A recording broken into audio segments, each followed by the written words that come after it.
चांदोबा महाभारत 11वा भाग हिडिंबासूर वध। जेव्हा हिडिंबेने सांगितले की ती भीमसेनवर अभिमान बाळगून त्याची पत्नी होऊ इच्छिते, तेव्हा भीम तिला म्हणाला, हे कसे शक्य आहे? केवळ तुझ्याशी विवाह करण्यासाठी मी या सर्वांना तुझ्या भावाचे बंदी कसे करू? तुझ्या मातेची आणि सोयऱ्यांची माझ्या भावापासून कोणतीही भीती उरणार नाही याची काळजी मी घेईन असे तुला सांगितले होते ना। या सर्वांना निद्रेतून जागे कर। हिडिंबा म्हणाली, हे सर्व सुखाने निद्रिस्त आहेत, त्यांना निद्रेतून जागे करणे मला प्रिय नाही। आता तुझ्या भावाबद्दल म्हणशील तर मला कोणत्याही राक्षसाची भीती वाटत नाही, कोणालाही क्षणात ठार करून फेकून देण्याचे सामर्थ्य माझ्यात आहे। भीम म्हणाला। या दरम्यान हिडिंबासूर आपली बहीण अजून परतली नाही हे पाहून वृक्षावरून खाली उतरला आणि पांडव ज्या ठिकाणी होते त्या दिशेने निघाला। आपला भाऊ अत्यंत क्रोधात येत असल्याचे दुरूनच पाहून हिडिंबा भीमाला म्हणाली, माझा भाऊ यमराजासारखा येत आहे, तुम्ही सर्व इथे कशासाठी आहात? मी तुम्हा सर्वांना आकाश मार्गाने नेऊन सुरक्षित स्थळी उतरवते। हे राक्षसी, तू घाबरू नकोस, तुझ्या भावाचा मृत्यू जवळ आला आहे म्हणूनच तो इथे येत आहे। केवळ तोच नाही, त्याचे नातेवाईक असलेले सर्व राक्षस जरी आले तरी मी सर्वांना यमाकडे पाठवीन। भीम म्हणाला, मी हे कार्य कसे करतो हे पाहून तू आनंदित होशील। भीम म्हणाला, माहित नाही, माझा भाऊ मानवांना किती क्रूरपणे मारतो हे मी अनेकदा पाहिले आहे, म्हणूनच मी सांगितले, त्यापेक्षा अधिक काही नाही। हिडिंबा म्हणाली। इतक्यात हिडिंबासूर जवळ पोहोचलाच। आपल्या बहिणीने परिधान केलेले सुंदर वस्त्र आणि तिचे रूप पाहून त्याने विचार केला, ओहो, हिला प्रेमरोग जडल्यासारखे दिसते। अत्यंत क्रोधाने डोळे भयंकरपणे फिरवत तिच्या जवळ जाऊन तो म्हणाला, अग हिडिंबे, मी तिथे भुकेने व्याकुळ होऊन मरत आहे आणि तू कुतूहलाने सजून कोणाला संमोहित करण्याचा प्रयत्न करत आहेस? आपल्या राक्षस मर्यादा आगीत टाकून मानवांशी संबंध जोडून माझ्याशी विश्वासघात करशील? यांना मारून तुझे प्राणही घेईन। थांब, असे म्हणत तो भीमाकडे वळला। अरे नीच राक्षसा, तुला ठार करून याच अरण्यात तुझी पीडा संपवून टाकेन। भीम म्हणाला। हिडिंबासूर हात पसरून भीमावर धावून आला। भीमाने चपळाईने त्याला पकडले आणि 8 व्यामच्या अंतरापर्यंत ओढत नेले। तेवढ्यात हिडिंबासुराने भीमाच्या पकडीतून स्वतःला सोडवून घेतले आणि भीमाला घटमिठी मारून भयंकर आरडाओरडा केला। त्याच्या आरडाओरड्याने माता आणि सोयरे जागे होतील असे वाटल्याने भीम त्याच्या पकडीतून सुटला आणि स्वतः त्याला पकडून अधिक लांबवर ओढत गेला। भीम सामान्य मानव नाही हे हिडिंबासुराच्या लक्षात आले आणि तो अधिक जिद्दीने भीमाशी भिडला। दोघांचे युद्ध सुरू होताच पृथ्वी हादरली, झाडे आणि वेली उन्मळून पडल्या। कुंती आणि उर्वरित पांडव जागे झालेच। आपल्या जवळ शृंगार मूर्तिमंत झाल्यासारख्या दिसणाऱ्या हिडिंबेला पाहून कुंतीदेवीने हळूच विचारले, मुली, तुला पाहून तू एखादी वनदेवी किंवा अप्सरा असावीस असे वाटते। तू कोण आहेस? कुठून कुठे जात असताना इकडे आलीस? तुझ्याबद्दलची माहिती सविस्तर सांग। हिडिंबेने कुंतीदेवीला घडलेली सत्य परिस्थिती सांगितली। माता, मी आणि माझा मोठा भाऊ हिडिंब राक्षस आहोत। आम्ही याच अरण्यात राहतो। तुम्हा सर्वांना खाण्यासाठी घेऊन येण्यासाठी माझ्या भावाने मला पाठवले होते, परंतु तुझ्या पुत्राचे सौंदर्य पाहून त्याच्याबद्दल अभिमान वाटल्याने माझ्या भावाने सांगितलेले काम मी करू शकले नाही। मी माझे मन तुझ्या पुत्रासमोर उघड करून सांगितले सुद्धा। इतक्यात माझा भाऊ इथे आलाच। तुझ्या पुत्राने त्याला लांबवर ओढत नेले। तिथे आता दोघांमध्ये होराहोरीचे युद्ध सुरू आहे, ती म्हणाली। हिडिंबेने हे सांगताच धर्मराज, अर्जुन, नकुल आणि सहदेव उठले आणि युद्ध सुरू असलेल्या ठिकाणी जाऊन भीम आणि हिडिंबासुराचा लढा काही अंतरावरून पाहू लागले। दोघेही 2 सिंहाप्रमाणे लढत होते। वणव्यामुळे निर्माण होणाऱ्या धुराप्रमाणे धूळ उडून त्यांना वेढून राहिली होती। युद्धात हिडिंबासुराचा हात वरचढ असल्याचे पाहून अर्जुन म्हणाला, भीमसेना, जर तू थकला असशील तर मला याच्याशी काही वेळ लढू दे। अर्जुना, घाई नको, जो एकदा माझ्या हातात सापडला आहे तो माझ्या हाती मेल्याशिवाय दुसरे काय होणार? भीम म्हणाला, तसे असेल तर याला लवकर ठार कर। आपण इथे रेंगाळणे तितकेसे योग्य नाही। पूर्वेला अरुणोदय देखील झाला आहे। संध्याकाळी राक्षसांचे बळ वाढते। याच्याशी खेळत गात बसू नकोस। गरज पडल्यास मी माझ्या बाणांनी याचे शिर उडवून टाकेन। अर्जुन म्हणाला। हे ऐकून भीमाने अत्यंत आवेशात येऊन हिडिंबासुराला पकडून गरगर फिरवले आणि शिळेवर आदळले, त्याची कंबर मोडली आणि त्याचा क्रूर वध केला। हिडिंबासूर मोठ्याने ओरडत प्राण सोडला। भीमाचे त्याची माता, धर्मराज आणि इतरांनी अभिनंदन केले। अर्जुनाने खूप प्रशंसा केली।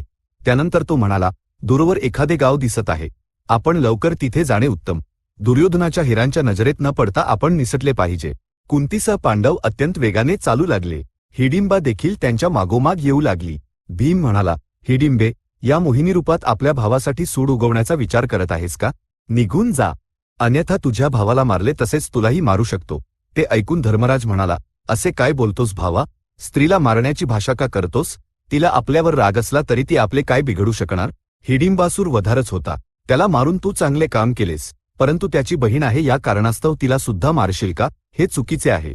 हिडिंबेने धर्मराजाच्या चरणांना आणि कुंतीदेवीच्या चरणांना स्पर्श केला आणि म्हणाली, मी इच्छेपोटी माझ्या लोकांचा आणि माझ्या राक्षस धर्माचा त्याग करून तुझ्या पुत्राला वरण केले आहे। त्यांनी मला नाकारले तर मी माझी आठवण काढा आणि मी माझे प्राण देईन। माझे प्राण वाचवून पुण्य मिळवा। तुम्हाला काही संकट येणार असेल तर मला सांगा, मी तुम्हा सर्वांना सहजपणे अरण्ये पार करून नेऊ शकेन. धर्मराज तिला म्हणाला, हिडिंबे, मी तुझ्या शब्दांवर विश्वास ठेवतो. भीम तुला स्वीकारेल. दिवसभर तुम्ही दोघे यथेच्छ विहार करा, परंतु रात्रीच्या वेळी मात्र त्याला आम्ही राहतो त्या ठिकाणी आणून सोड. याला हिडिंबा मान्य झाली. हिडिंबेला मुलगा होईपर्यंत तिला आपली पत्नी म्हणून स्वीकारण्यास भीम देखील तयार झाला. हिडिंबा भीमाला घेऊन आकाशमार्गाने निघून गेली. दोघे पर्वत शिखरांवर, गिरीकंदरांमध्ये, नदीकाठी, सरोवरांजवळ आणि सुंदर लताकुंजांमध्ये फिरले. काळाच्या ओघात हिडिंबा गर्भवती झाली आणि तिने एका पुत्राला जन्म दिला. तो जन्मताच कामरूपी होता. त्याचवेळी वाढून मोठा झाला आणि आपल्या माता, पित्यांना व इतरांना वंदन करून उभा राहिला. त्याच्या डोक्यावर एकही केस नसणे आणि डोके घटासारखे असणे पाहून हिडिंबा आश्चर्यचकित झाली. तेव्हाच त्याला घटोत्कच असे नाव पडले. केसरहित घट म्हणजे घटोत्कच असा अर्थ होतो. घटोत्कचाने माता, पित्यांना वंदन केले आणि म्हणाला, तुम्हाला माझ्याकडून काही काम पडल्यास माझी आठवण काढा, मी लगेच तुमच्या समोर उपस्थित राहीन, असे सांगून तो उत्तर दिशेला निघून गेला. हिडिंबेने देखील पूर्वी केलेल्या नियमानुसार भीमाचा निरोप घेतला आणि आपल्या मार्गाने निघून गेली. त्यानंतर पांडव जटा धारण करून, वल्कले नेसून, ब्राह्मणांच्या वेशात मत्स्यदेश, त्रिगर्त देश, पांचाळ तसेच किचक देशांतून खूप दूर निघून गेले. कुंतीदेवी जेव्हा चालू शकत नसत तेव्हा पांडवांपैकी कोणी ना कोणी त्यांना उचलून चालत असे. आहारासाठी त्यांनी प्राण्यांची मृगया देखील केली. अशा प्रकारे देशाटन करत असताना त्यांना एका ठिकाणी व्यासमुनी दिसले. सर्वांनी त्यांना नमस्कार केला. तेव्हा पांडव दुःखी मुखाने हात जोडून उभे राहिले. मुनी व्यासांनी पांडवांना सांगितले, माझ्या नजरेत तुम्ही लोक आणि धृतराष्ट्राचे पुत्र समान आहात, तरीही तुमच्यावर मोठा अन्याय झाला आहे. इतक्या लहान वयात तुम्हाला कष्ट सोसताना पाहून मला खूप दुःख होत आहे. तुम्ही चिंता करू नका, भविष्यात तुमचे भले होईल. येथून थोड्या अंतरावरच एकचक्रपूर आहे. ते सुंदर आणि निरोगी गाव आहे. तुम्ही लोक सर्वांची नजर चुकवून तिथे काही दिवस राहा. व्यासमुनी स्वतः त्यांना एकचक्रपूरला घेऊन गेले. एका ब्राह्मणाच्या घरी त्यांच्या राहण्याची व्यवस्था करून कुंतीदेवींना म्हणाले, देवी, तुम्ही लोक येथे 1 महिना राहा, मी पुन्हा येऊन तुम्हाला भेटेन, असे सांगून व्यासमुनी तिथून निघून गेले. कुंतीदेवी आणि पांडव त्या ब्राह्मणाच्या घरी राहून भिक्षाटन करत दिवस घालवू लागले. 5ही पांडव जे भोजन आणत, कुंतीदेवी त्याचे 2 भाग करून एक भाग भीमसेनाला भरवत, बाकी चौघांना जेवू घालून त्या स्वतःही जेवत असत. त्यातूनच थोडे फार वाचवून अतिथींनाही खाऊ घालत असत. पांडव भिक्षाटनाबरोबर वेदांचे अध्ययनही करत होते. तलावामध्ये पोहून झाडांच्या सावलीत आराम करत असत. त्यांचे दिवस अशा प्रकारे आरामात जाऊ लागले. एका दिवशी युधिष्ठिर, अर्जुन, नकुल आणि सहदेव गावात भिक्षाटनासाठी निघून गेले. घरी कुंतीदेवी आणि भीमसेन होते. त्यावेळी त्या ब्राह्मणाच्या घराच्या बाजूने रडण्याचा आवाज ऐकू आला.